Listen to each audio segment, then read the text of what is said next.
सालों पहले भानिया राज्य में कर्ण राजा का शासन चलता था। राजा का दिल बहुत साफ था। वह हर त्योहार के दिन लोगों को दान देते थे। इस साल भी एक त्योहार के अवसर पर राजमहल में दान लेने वालों की भीड़ लग गई। राजा ने सबको भर भर कर दान दिया। अंत में कमर को झुकाते हुए एक महिला राजा के पास दान लेने के लिए पहुंची। लेकिन तब तक राजा के पास दान देने के लिए कुछ भी नहीं बचा। राजा ने तुरंत अपने गले से हीरे का हार निकालकर उस महिला को दे दिया। वह महिला राजा के सिर पर हाथ फेरते हुए आशीर्वाद देकर चली गई। अगले दिन राजा अपने बगीचे में बैठकर सोच रहे थे कि मेरे जीवन में एक पुत्र की कमी है। भगवान ने मुझे सब कुछ दिया लेकिन पुत्र सुख पता नहीं क्यों नहीं दिया। तभी राजा के गोद में आकर एक आम गिरा। राजा इधर उधर देखने लगे। उनके मन में हुआ कि आखिर यह आम मेरी गोद में आया कैसे। तभी कुछ देर बाद उन्हें बहुत सारी परियां दिखीं। उन सभी परियों में से एक नीली आंखों वाली परी राजा के सामने आई और बोलने लगी कि इस आम को अपनी पत्नी को देना। यह आम तुम्हें पुत्र रत्न देगा। इसे खाने के 9 महीने बाद ही तुम्हारी पत्नी मां बन जाएगी। वैसे तुम्हारे भाग्य में पुत्र सुख तो नहीं है, लेकिन तुम दिल के साफ हो और बहुत दानी हो, इसलिए तुम्हें ये सुख मिला है। बस ये सुख तुम्हें सिर्फ 21 साल तक मिलेगा। जैसे ही तुम्हारे बेटे की शादी होगी, उसकी मौत हो जाएगी। राजा ने दुखी मन से नीली आंखों वाली परी से पूछा, क्या इसका कोई उपाय नहीं है? परी ने कहा, राजन, कल मैं कमर झुकाते हुए एक साधारण महिला के रूप में तुम्हारे दरबार में दान लेने के लिए आई थी। देखो, जो माला तुमने मुझे दी थी, वो मेरे गले में है। तुम्हारे इसी कर्म और दूसरों की मदद करने की भावना के कारण मैं तुम्हें पुत्र का आशीर्वाद देने के लिए आई हूँ। लेकिन तुम्हारा बेटा 21 साल से ज्यादा नहीं जी पाएगा। फिर भी तुम उसकी मौत होते ही उसे एक संदूक में डाल देना।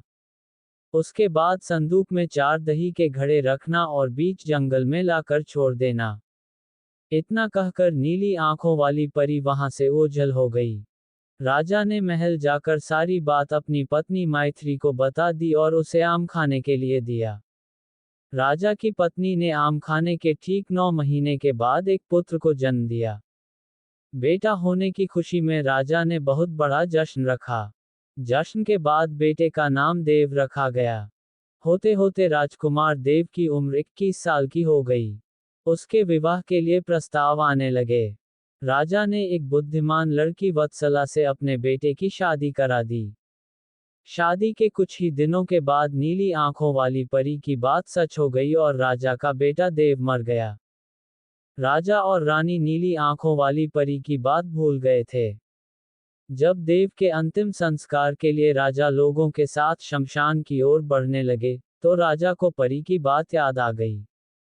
तुरंत राजा ने सबको एक बड़ा सा संदूक और 4 दही के घड़े लाने के लिए कहा।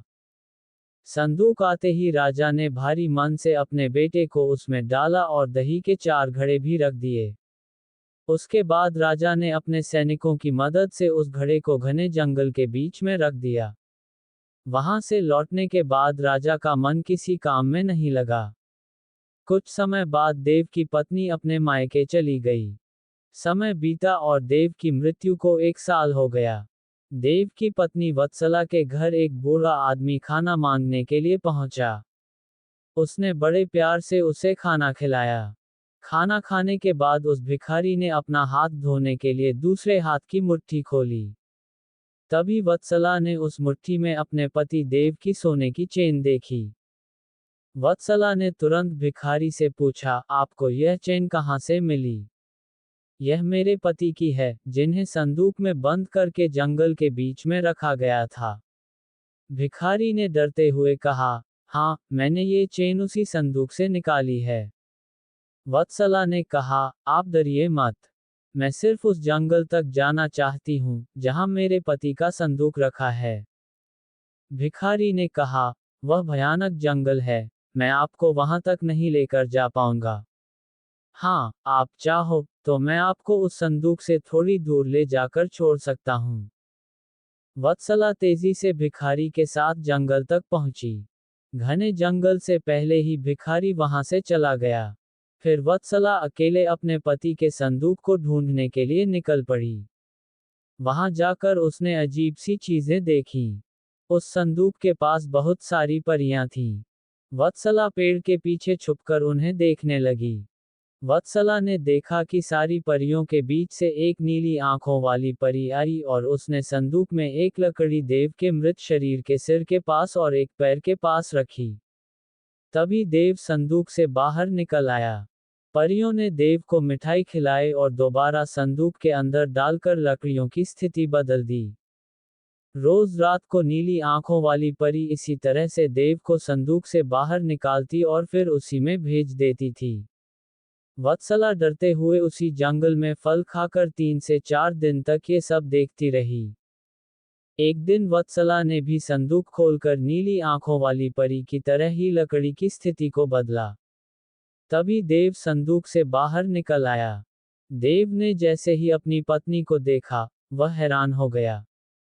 देव कुछ बोल ही रहा था कि अचानक वत्सला बोल पड़ी, मैं आपको इस जंगल में इस स्थिति में रहने नहीं दूंगी। आपको मेरे साथ चलना होगा। देव ने वत्सला को समझाते हुए कहा, मैं नीली आंखों वाली परी की वजह से ही इस दुनिया में आया हूं। मैं उनकी आज्ञा के बिना कहीं नहीं जा सकता। तुम मेरे संदूक में रखा हुआ एक घड़ा अपने साथ लेकर मेरे राज्य चली जाओ। वहां छुप कर रहना। तुम्हें 9 महीने बाद एक पुत्र होगा, तब मैं तुमसे मिलने आऊंगा। अब तुम लकड़ी की स्थिति बदल कर मुझे पहले की तरह संदूक में जाने दो। वत्सला ने अपने पति के कहे अनुसार ही किया। सबसे पहले संदूक में पति को भेजा। फिर वह दही का एक घड़ा लेकर रूप बदलने के बाद राजमहल पहुंची और रानी को चिट्ठी भेजकर रहने के लिए जगह मांगी। रानी ने दया करके उसे राजमहल के पास ही एक कमरा रहने के लिए दिया।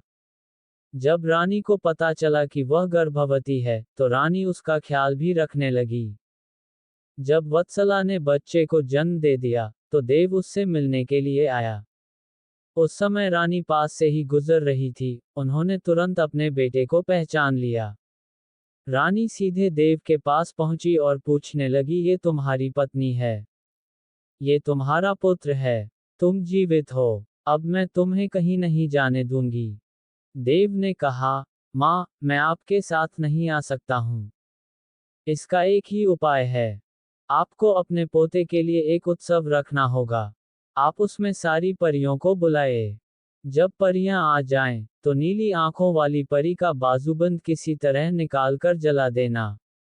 उसके बाद नीली आंखों वाली परी से मेरे जीवन का वरदान मांग लेना। इतना कहकर राजकुमार देव वहां से चला गया। उसकी मां ने दुखी मन से उसे विदा किया।